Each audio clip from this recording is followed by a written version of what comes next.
کہ پڑھنے والا جو ہے وہ تھوڑی دیر کے بعد وہ اس عبارت سے اکتا جائے اور وہ تنگ ہو جائے۔ آپ کی عبارت میں روانی ہوتی ہے، دلکشی ہوتی ہے، سلیس عبارت ہوتی ہے، پڑھنے والے کو آسانی سے سمجھ آ جاتی ہے، یہ بھی آپ کی ادبی خصوصیت میں شامل ہے۔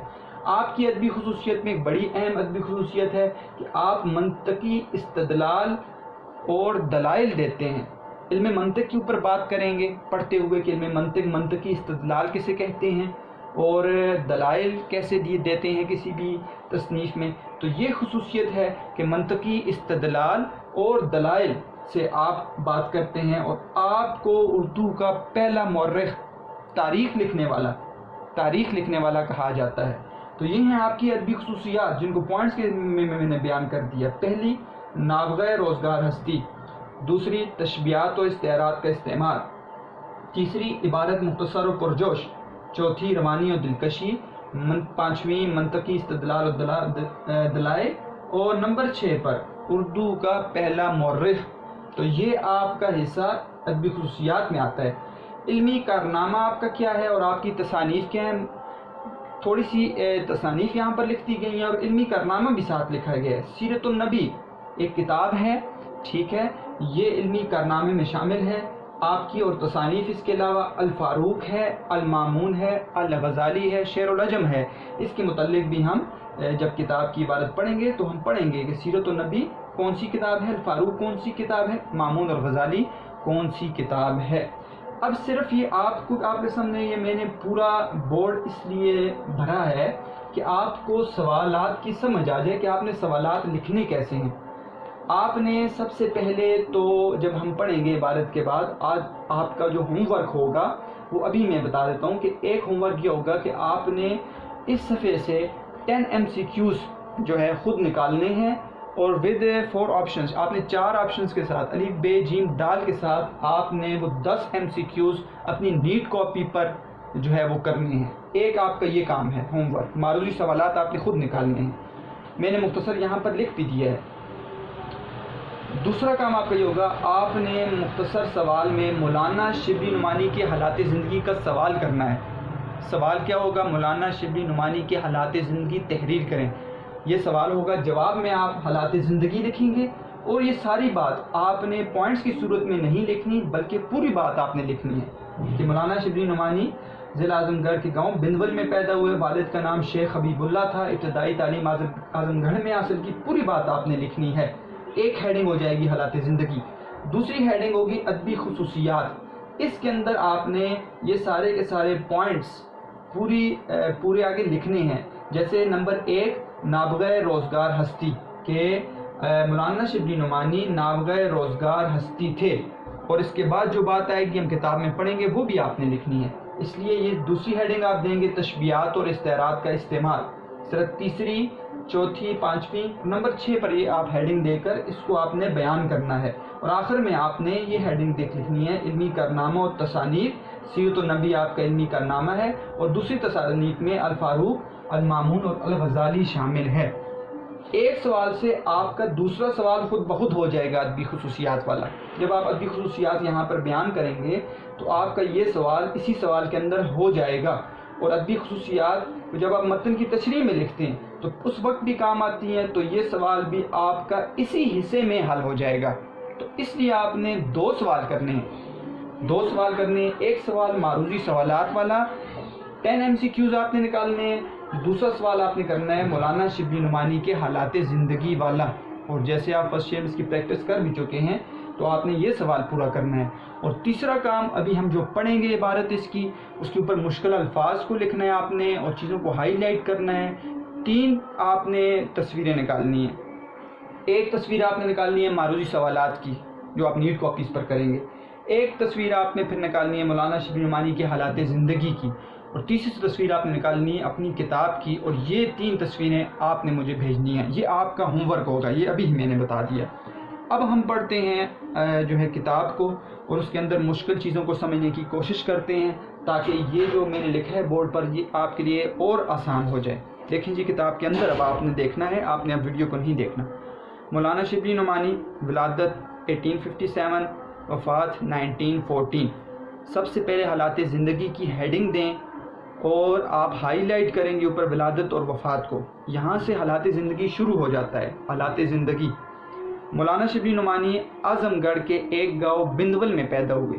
اعظم گڑھ کو ہائی لائٹ کریں، بندول کو ہائی لائٹ کریں، تو آپ ہائی لائٹ کرتے رہے ہیں، آپ نے خاص خاص چیزوں کو ہائی لائٹ کرنا ہے۔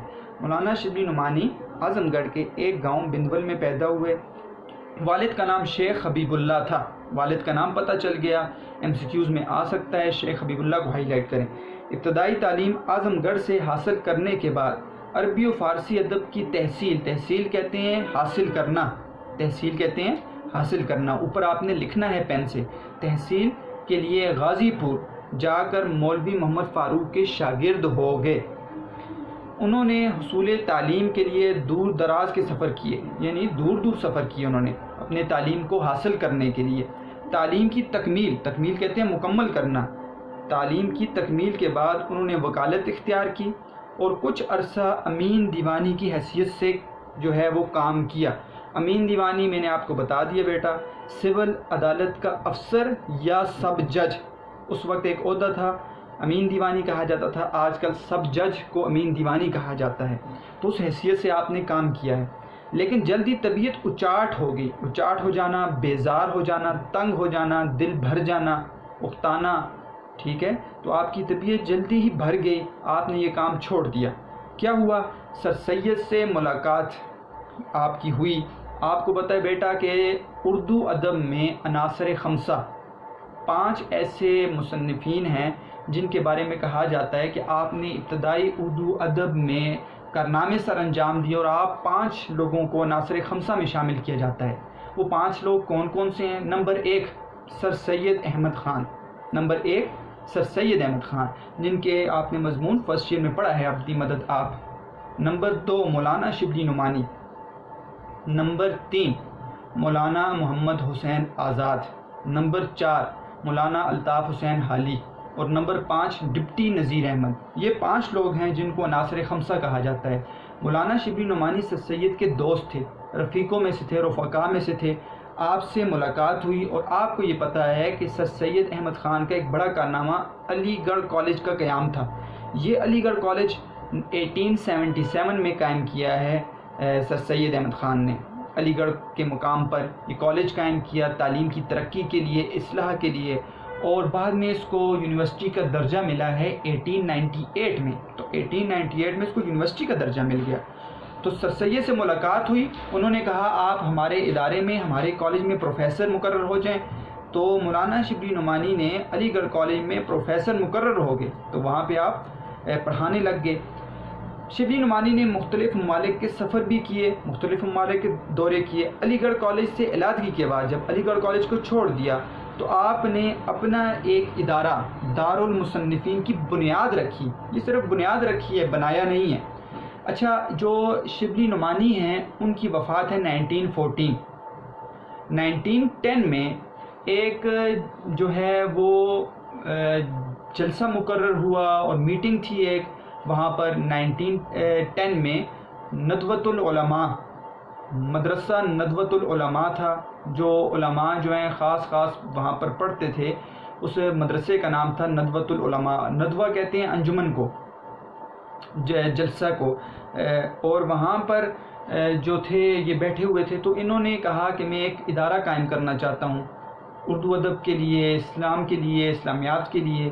تو انہوں نے وہاں پر یہ تجویز دی کہ میں ایک بنیاد رکھتا ہوں ایک ادارے کی جس کا نام ہے دارالمصنفین۔ اس اعتبار سے اس ادارے کی جو بنیاد ہے وہ 1910 میں رکھی گئی ہے، لیکن بعد میں آپ فوت ہو گئے 4 سال بعد۔ یہ ادارہ آپ نے بنتے تو نہ دیکھا، آپ نے اپنے جیب سے پیسے اس ادارے کے لیے دے دیے تھے۔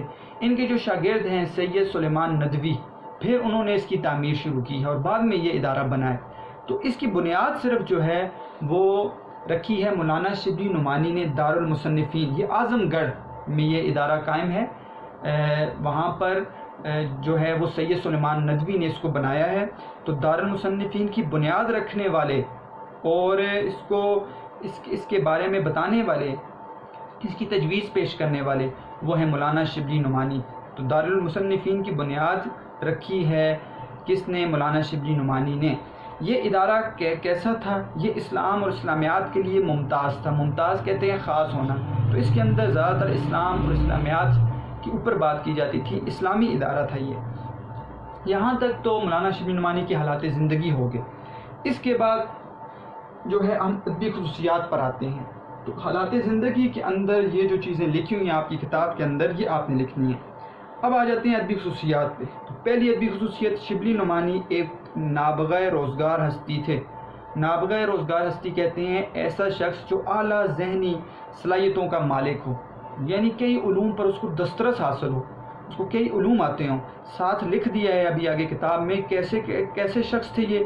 وہ شاعر بھی تھے، ٹھیک ہے، ایک مورخ بھی تھے، تاریخ لکھنے والے. تیسرا سوانح نگار. سوانح نگار وہ شخص ہوتا ہے جو کسی شخص کی زندگی کے حالات کے بارے میں لکھے.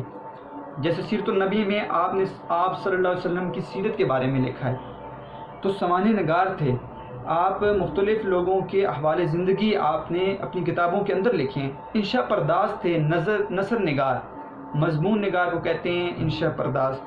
مفکر تھے. مفکر کہتے ہیں فلسفی شخص کو، ٹھیک ہے، سوچ و فکر کرنے والا فلسفی شخص، حکمت والا.